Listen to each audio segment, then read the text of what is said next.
the vicar whose daughter we met. So it was a gentleman called Wilhelm Schramm, and the men, the English and the Germans were both very classist in those days. So Wilhelm Schramm was buried by himself because he was in charge of the Zeppelin. The others were just the men, and they were all dumped in a pit together. I actually met somebody who's related to one of the men. A very interesting story all about him and his family, who still live in the house that he'd owned. So that was the Cuffley so-called Zeppelin that was actually Schütte-Lanz.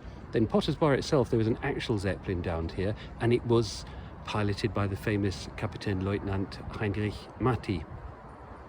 There were stories of propellers cartwheeling across this beautiful area. I can't really imagine it now, it looks so calm.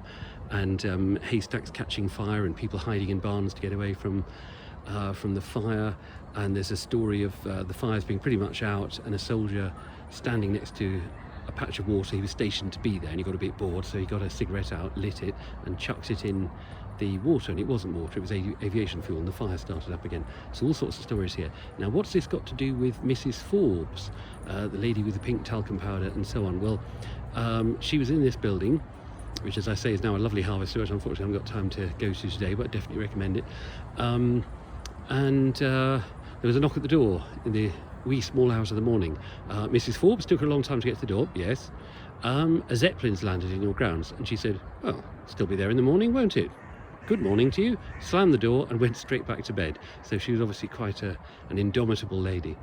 So that's Oakmere Park in Potters Bar. I'm now going to get the 84 bus from the stop next to Potters Bar bus garage.